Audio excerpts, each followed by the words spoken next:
So how could we do this? Well, here's one suggestion. How can we move forward with quantifying landscape fragmentation? Well, if we want to measure landscape fragmentation, we need to know what we want to measure. So what it is, which is true with anything that we want to measure, we need to know what it is we want to measure. So here's the definition. If you look up fragmentation in the dictionary, it tells you breaking apart into pieces of something. And there are actually two definitions in landscape ecology for landscape fragmentation. One is a wide functional definition, which would say fragmentation of landscapes involves the disruption of ecological interrelations between spatially connected parts of the landscape. And the structural definition, because the functional definition is quite difficult to operationalize, is used quite often, the structural definition. That would include obstacles, not only lines, but also areas, so two-dimensional obstacles, against the movement of animals, which would separate patches of habitat. And this often includes emissions, collisions, and aesthetic impacts. And you can go further. It doesn't have to involve only movement of animals, but other processes in the landscape as well. But let's focus on the movement of animals for now. So the question then becomes, how do we measure this? And one idea was, when I did my PhD, I just go into the literature and take all the measures being proposed for landscape fragmentation and choose the best one. And to do this, I had a list, like a wish list. What would be the criteria I would like my measures to meet? And then I compared them, and I found none of them meets all of these criteria that I would like to satisfy. So I developed a new method, which is not so new anymore today. It was done 10 years ago, and it's called the effective mesh size. And the idea here is that I look at the probability of two randomly chosen points in the landscape to be in the same patch. So here's an example. If I have a landscape here, and there are two barriers, like two roads, and there are two randomly chosen locations, and if they are in the same patch, then of course they are connected, so an animal could move from one location to the other. However, if I have a situation where one point is here and the other one is here, they are not connected because there's the barrier in between. So this was the idea, which I then used. And the interpretation then is, this is the possibility that two individuals can encounter each other, which is of course necessary for gene flow and for offspring. With this probability, I do another step, is multiplying this probability by the total size of the landscape, which gives me a quantity which is independent of the size of the study area. So I can then compare small areas with large areas, such as comparing Switzerland to Canada, for example. And then this quantity has the unit of an area, because the probability has no unit, and the total landscape has the unit of square kilometers or hectares or something. So effective mesh size also has the unit of hectares or square kilometers. And the details how this works I will show to you tomorrow. But the main idea is the most important. So the implications of this idea are that if a landscape becomes more fragmented, the encountering probability of two animals is lower, and the effective mesh size also is lower. Second, the fragmentation of large patches has a big effect on the effective mesh size. Effective mesh size will become quite a bit lower. And the fragmentation of small patches also still has an effect on the effective mesh size, but the effect is less strong. And it also has a relationship right to the definition of landscape connectivity. As you may know, the definition of connectivity was given by Taylor et al., where it says connectivity is the degree to which a landscape facilitates or impedes animal movement among resource patches. And they also developed a suggestion how this could be measured. And they say, for a given organism, it can be measured by using the probability of movement between all points or resource patches in a landscape. And this is exactly the idea of the effective mesh size. So fragmentation and connectivity are just two sides of the same coin. When landscapes become more fragmented, they are less connected. So it works like this. You take your landscape, identify all the barriers. So here it took all the roads and urban areas and the railway line down here as barriers. I calculate the effective mesh size, and then I can illustrate the effective mesh size by showing a regular grid where each cell of this grid has the same size of exactly the effective mesh size. So you can see the effective mesh size. It's this thing and this one here. Once you have that, you can also ask the question, alternatively, how many of these meshes do you have in your landscape? And you can then talk about this per 100 square kilometers or per 1,000 square kilometers. That's the density of meshes. So it's the effective mesh density, which has the advantage that the effective mesh density increases when landscape fragmentation is increasing, whereas the effective mesh size is decreasing when landscape fragmentation is increasing. So some people find it's nicer to have a measure that increases when fragmentation is increasing. So effective mesh density would be a direct measure of fragmentation. But the information is exactly the same. So effective mesh density is just 1 over the effective mesh size. So you can choose whichever you want to use. It gives you the same information. So this data point here for the effective mesh size corresponds to this point here for the effective mesh density, and so on.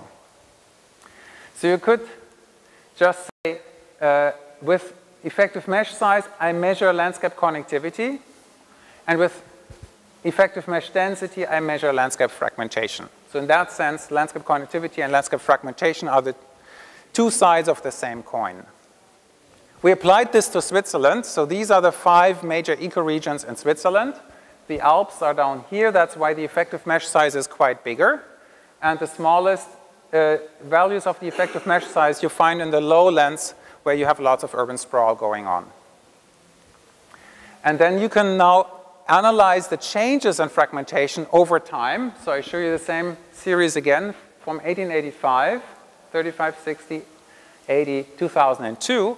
And the values of the effective mesh size go like this, from 1885, from almost 600 square kilometers down to 161 square kilometers in 2000. And these are projections for the future. And alternatively, you can show the effective mesh density where it increases by 230% over those 120 years. And of course, that corresponds, because a decrease by 70% is the same as an increase of the effective mesh density of 230%. And that's handy. Maybe for policymakers, it's easier to tell them fragmentation has increased by 230% rather than telling them the effective mesh size has decreased by 70%. But the information is exactly the same. So it's your choice, whatever you like better.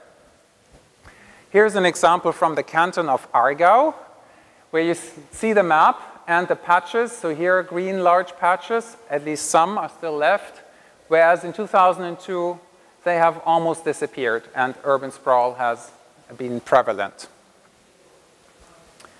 And the values quantitatively look like this, where the effective mesh size has decreased by more than 70%, or alternatively you can say effective mesh density has quintupled at the same time. We use different fragmentation geometries here, so including class 3 roads or excluding class 3 roads, so you can get several curves. And what you see is that they all give you more or less the same message. When we use this information in Switzerland for environmental monitoring, therefore it's not too important which roads actually you are including, because the message is very similar for a lot of fragmentation geometries. Not for every fragmentation geometry, but for a lot of them. This information is now in use in Switzerland for environmental reporting. This is a publication put out every year for the general public, Swiss Environmental Statistics, a brief guide. So in 2007 it was put there for the first time. And under the section Landscape and Spatial Development, a landscape fragmentation is highlighted and the data are shown like this, using the effective mesh density here from 1885, the value for all of Switzerland together, and then for the 5 ecoregions, the central lowlands, the Jura Mountains, and then the alpine regions. So the point here is we were able to convince these people in the Swiss Federal Statistical Office that this information is accessible and digestible by the general public. We use the same method for all of Europe in our report that came out in September, Landscape Fragmentation in Europe. The questions in this report included two research questions. First, what is the extent of landscape fragmentation in Europe? And we did this analysis for 28 countries. And the second question was, to what degree can the differences between the different regions in Europe be explained by socioeconomic factors? And of course, the idea is that these socioeconomic factors may be explained as drivers of landscape fragmentation. Examples of these drivers are population density, GDP, volume of freight transportation, and so on. I don't have enough time to explain our results here, but it turned out that population density and GDP are important drivers of landscape fragmentation, as you would expect. This is the result on the level of countries. So the effective mesh size is shown to scale here. Of course, you see that Scandinavia has the lowest level of fragmentation. Spain is somewhere in between. France is pretty highly fragmented. The most fragmented countries are the Benelux countries, in particular Belgium and Luxembourg. And among the large countries, yes, you made it. And among the large countries, Germany is the most fragmented, as you can see here. And this uses the effective mesh density, and the size of these cells here is the effective mesh size. The report identified three most important immediate priorities. First, the immediate protection of the remaining large unfragmented areas and the wildlife corridors. Second, the need for monitoring of landscape fragmentation, which is feasible as shown from the example of Switzerland. And third, the application of fragmentation analysis as a tool in transportation planning and city region planning, which is, how can I say, which is an intention so far over the last 10, 15 years in Germany, maybe even a bit longer, but isn't much done, really, as the review of the EIA reports has illustrated that I showed you earlier. So then I want to move on with mitigation measures. One is to connect patches by using tunnels. So if you have a long tunnel here, smaller ones would be overpasses. You can connect these patches, and you can see that quantitatively when you apply the effective mesh size. So the effective mesh size for this landscape here would be 26 square kilometers. And for this landscape, it would be 50 square kilometers, because this now would be considered to be one patch. Another important idea is the bundling of transportation infrastructure. If you have roads everywhere in the landscape pretty equally, the effective mesh size in this example would be 16 square kilometers. If you bundle transportation lines together, the effective mesh size in this example would be 37 square kilometers, because there are large remaining unfragmented patches. And that's the main point here of these measures, is to preserve large unfragmented patches while we still have them.